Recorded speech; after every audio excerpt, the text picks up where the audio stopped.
Hi, everyone. Thanks so much for your interest, and thanks to Dean Hampton and Jeff and Liz and everyone for organizing this. I'm going to try to situate this in the context of scholars of religion and students of religion to try to kind of help digest some of the great insights Joe has brought to you. So the approach that we're suggesting or have championed in some ways is an approach to the study of religion that's in terms of its functions. What does it do in the world to lead to or produce survival, reproduction? And so, in the sense, it's a social science of religion 3.0. If Freud, Marx, and Weber and Durkheim were kind of 1 and 2.0, this is Freud without the Oedipal complex and the penis envy. Marx without the inevitable revolution, and Durkheim without the superorganism independent of the mind. With experiments. So that's the first thing to think about. and the second thing is it's not a challenge to or a threat to phenomenology of religion, literary or symbolic approaches to religion, philosophical or normative speculations, or historical work. This is really orthogonal to it and should inform those approaches. And so in terms of the function, so what function does religion have? One can ask that question in terms of one's own life, mental functioning, kin functioning, family relationship functioning. We're asking the question in terms of group functioning. How does it allow groups to function better or worse? And you could ask about functioning in other domains. So you could ask about legal functions of religion, educational, medical, existential, political, aesthetic, architectural, medical functions of religion. We're really focusing on social, cooperative functions within groups. And one of the goals is to try to explain, did the rise of civilization precede religion, or was religion a cause for the rise of civilization? Where does the causal arrow go? And that's what a lot of the great experiments Joe has pioneered have shown. So I'm going to focus on making more practical suggestions based on the experimental work. So if you're trying to solve a religious conflict, and you're trying to negotiate with someone, and for example, Israelis and Palestinians, what can this work contribute to your understanding of practical solutions? So I'm going to start off by thinking like a physician here. If you have an acute problem, what should you do? And finding peace during religious conflict. And number two, which will be the first part, what can you do prophylactically, preventatively, when there's not active conflict? How can you cultivate resources from within these traditions to produce more peace and less violence? In some ways, the theologians and the scholars of religion are the people who nudge evolution in one direction or another. So as a thinker, as an intellectual, you are contributing to the cultural evolution of a religion. So the first part is science, the second is philosophy and theology. So intervention number one. So imagine you're a negotiator, you're trying to, you're President Clinton here with Yitzhak Rabin or Yasser Arafat, or in a modern version with a more awkward handshake, Saab Erekat and Miss Livni with John Kerry. How would you get this to happen? What can you? So I'm going to give the first intervention is does thinking from the perspective of God help or hurt? And this is the experiment. Okay, so say you're watching this vignette. You have to decide. There's a train. This is a famous trolley problem applied to the Palestinian-Israeli conflict. So you have to decide: should you allow this trolley that's barreling down the tracks to run over 5 children?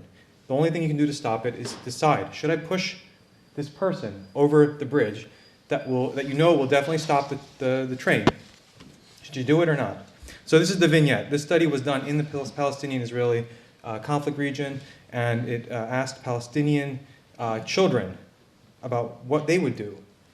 So this is the vignette. Imagine that a man called Hadi is standing at a footbridge at night, overlooking a truck as it speeds out of control down the road. It's clear that the driver is sleepy and out of control. If the truck does not stop, it will kill 5 Palestinian children playing on the road. Hadi realizes that the only way he can save the children is to push the very large Palestinian man off the bridge in front of the speeding truck. It's a large person because previously people thought if it wasn't a large person, it wouldn't stop the train.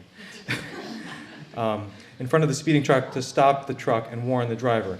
If he does this, the truck will hit the Palestinian man and he will almost certainly die, but the truck will stop and the 5 Palestinian children will be saved. So what do you think he should do? This is 11 to 13-year-old children in a war conflict region who are very motivated to think about themselves and the outgroup. So should you push the Palestinian man off the footbridge to save the children or not push?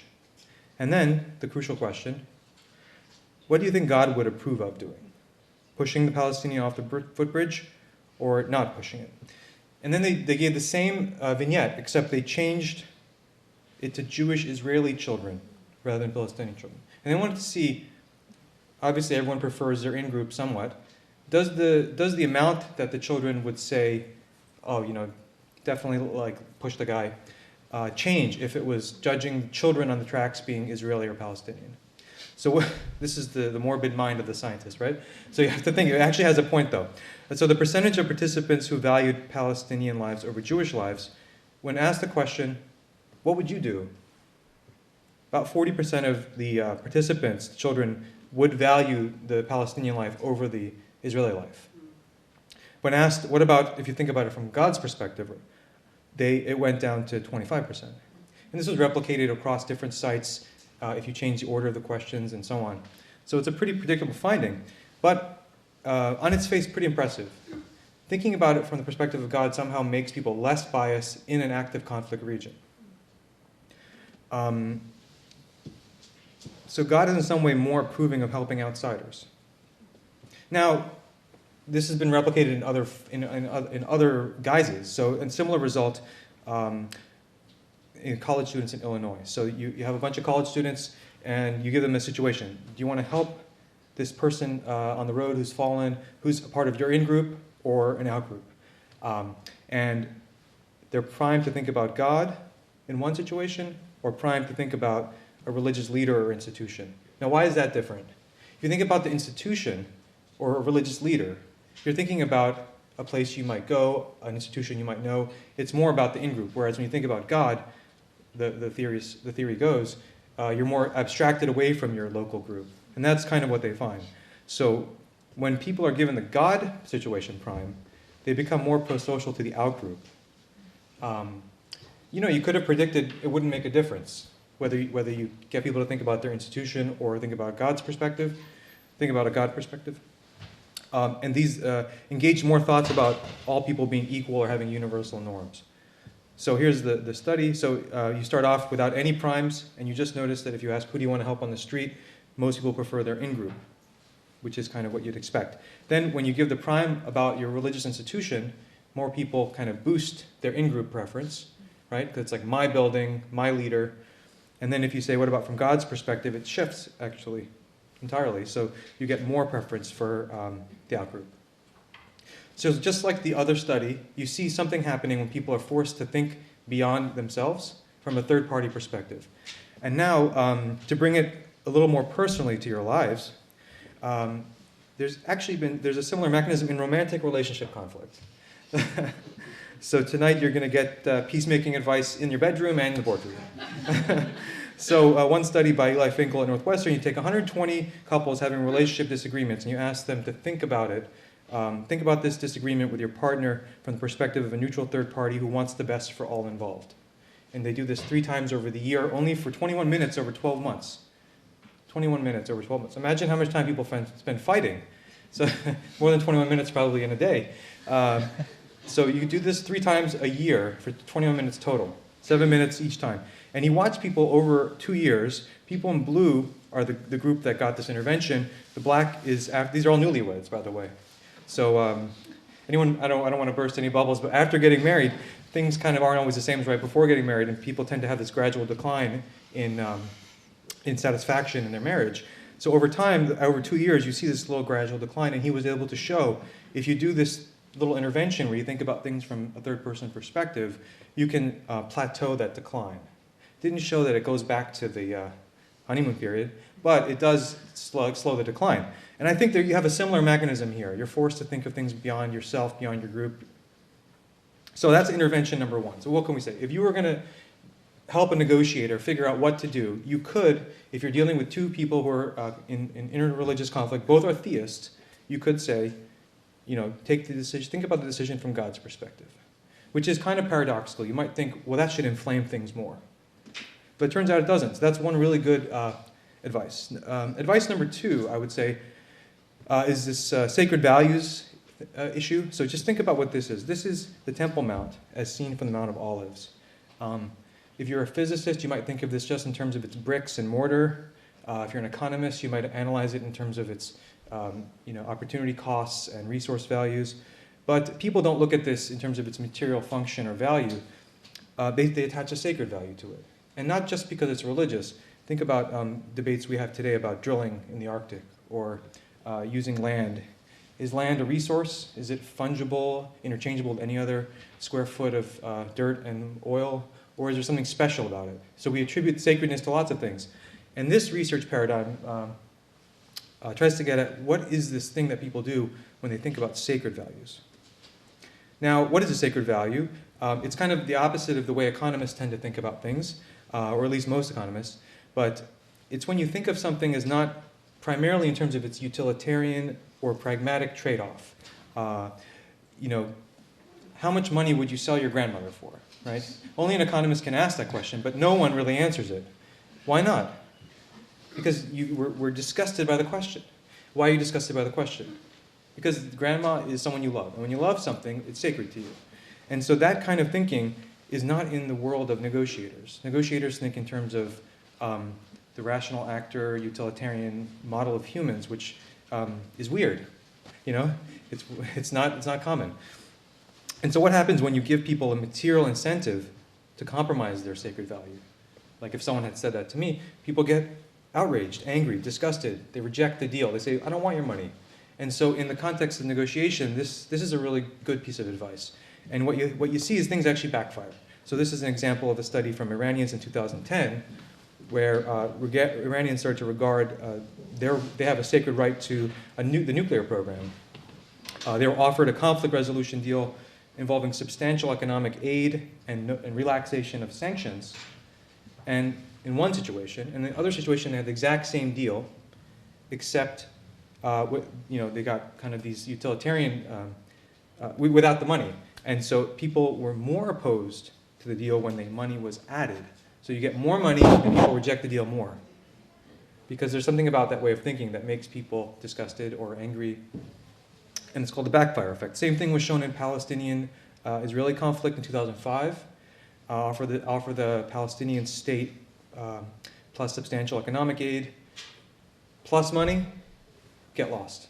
So there's something about this that's not really appreciated yet in negotiations. So in negotiations, address the sacred value. Don't think of it as an externality to the real expected value calculation that you might do as an economist.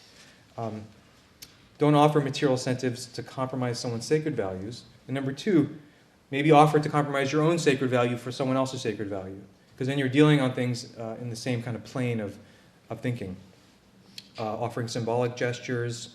We will recognize, we might apologize for something that we did, which, if you ask people, you go to different sides of a conflict, you ask someone, what do you really want from the other side? It's often not money or more buildings. It's, first they have to apologize. Or first they have to recognize our right to this or that. But those are really kind of not material things. So showing respect for other sacred values, offering sincere apologies, relinquishing claims and narratives.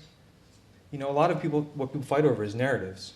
Who really is essentially belonging here? Another strategy is to reframe a sacred value in terms of another sacred value.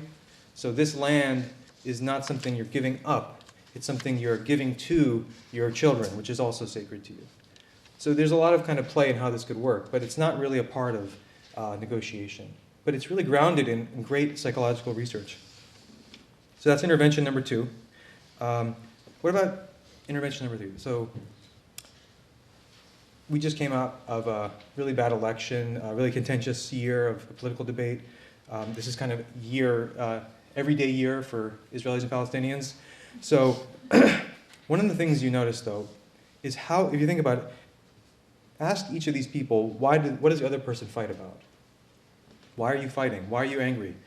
Think about asking yourself, and maybe if you're in the situation, someone in this group, what are you fighting for? Why is the other person fighting against you?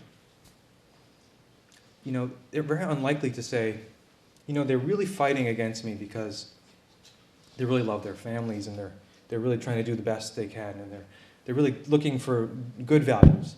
we're more likely to hear, they want to hurt us. They hate us. They're bad people. So we call this motive attribution asymmetry. So my group's aggression, when I go and attack the other group, it's because I love my people. I don't really hate them. I just love my people. I want to save my village, my family. But when they attack me, it's because they hate me, not because they love their. Right? So that's the asymmetry. Now, it seems subtle, but in a great experiment that I'll show you by my colleagues Leanne Young and Adam Waits and Jeremy Ginges, they showed that if you look at this bias, number one, it's a huge part of intractable conflicts. So what makes a conflict not just a skirmish, but an intractable conflict, is this particular way of thinking about the outsider. And people become less optimistic about peace, willing to negotiate, believe in the value of compromise, voting for a peace deal. So if you can intervene on this, they were able to show that if you can change that way of thinking, it actually reverses some of that intractability. So if you're going to be a negotiator in a religious conflict, you want to reduce this bias. Convince other people that other groups act out of love of their group and to protect what they value, and not just you. And most people come around to it. So what would you do? Number one, encourage people to take a God's eye view, optimize offers regarding sacred values, and correct these asymmetries in motives. And there's dozens of others. You could write a whole book on this.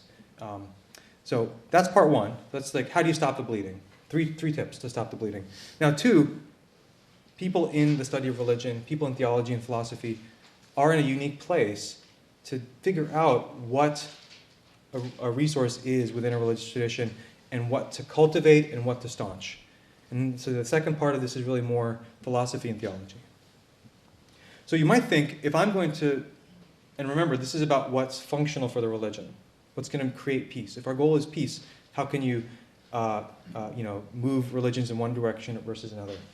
You might think the approach is, let's just take all the great research Joe described and see what are these beliefs and practices that make people cooperate more. Increase those things.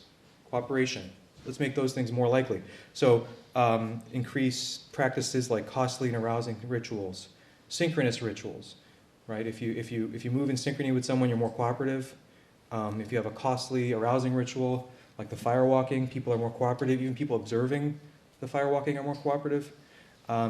Costly requirements and prohibitions, eating taboos, clothing taboos.